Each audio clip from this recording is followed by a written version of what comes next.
Hello నమస్తే welcome back to దాగి ఉన్న రుచులు. ఈ రోజు రెసిపీ సమ్మర్ స్పెషల్ మామిడికాయ పులిహోర. ఇప్పుడు చేసుకునే నిమ్మకాయ చింతపండు కాకుండా ఈ మామిడికాయ పులిహోరను ఒక్కసారి ట్రై చేయండి, చాలా అద్భుతంగా ఉంటుందండి. ఇంకా ఎందుకు లేట్, ఈ రుచికరమైన మామిడికాయ పులిహోర ఎలా చేయాలో చూద్దాం రండి. ఈ మామిడికాయ పులిహోర కావలసిన పదార్థాలు: చెక్కు తీసిన మామిడికాయ తురుము, పల్లీలు, జీడిపప్పు, పచ్చిశనగపప్పు, ఆవాలు, మినప్పప్పు, 4-5 పచ్చిమిర్చి చీలికలు, 3 ఎండుమిర్చి, 5-6 రెమ్మల కరివేపాకు.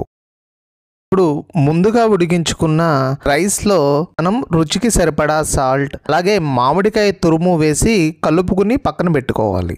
రైస్ వేడివేడిగా ఉండాలండి. వేడిగా ఉంటేనే ఈ మామిడికాయ పులుపు అనేది రైస్లో పడుతుందండి.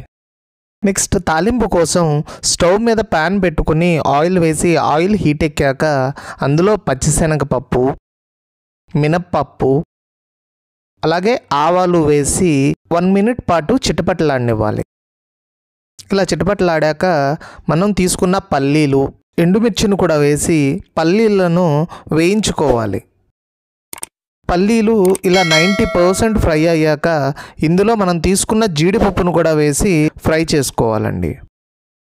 ఇలా జీడిపప్పు కూడా ఫ్రై అయ్యాక ముందుగా కట్ చేసుకున్న 4-5 పచ్చిమిర్చి చీలికలను కూడా వేసుకుని ఫ్రై చేసుకోవాలండి. ఈ పచ్చిమిర్చి చీలికలన్నీ ఫ్రై అయ్యాక ఇందులో మనం 4-5 రెమ్మల కరివేపాకు, పసుపు వేసుకుని కలుపుకోవాలండి. ఈ స్టేజ్లోనే ఇంగువ కూడా వేసుకోవాలండి.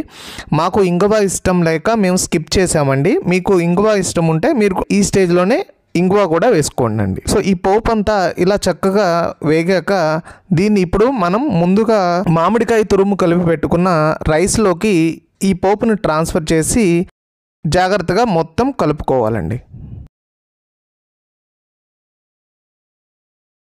ఫైనల్గా మన మామిడికాయ పులిహోర రెడీ అయిపోయిందండి. చూసారుగా, అద్భుతమైన ఈ మామిడికాయ పులిహోర ఎలా తయారు చేసుకోవాలో మీరు కూడా ఈ విధంగా ట్రై చేసి ఈ మామిడికాయ పులిహోర ఎలా వచ్చిందో కామెంట్ రూపంలో తెలియచేయండి. అలాగే ఈ వీడియో నచ్చితే లైక్ చేసి మీ ఫ్రెండ్స్ అండ్ ఫ్యామిలీ మెంబర్స్కు షేర్ చేయండి. మరిన్ని రెసిపీస్ కోసం ఈ ఛానల్ను సబ్స్క్రైబ్ చేయడం మర్చిపోకండి.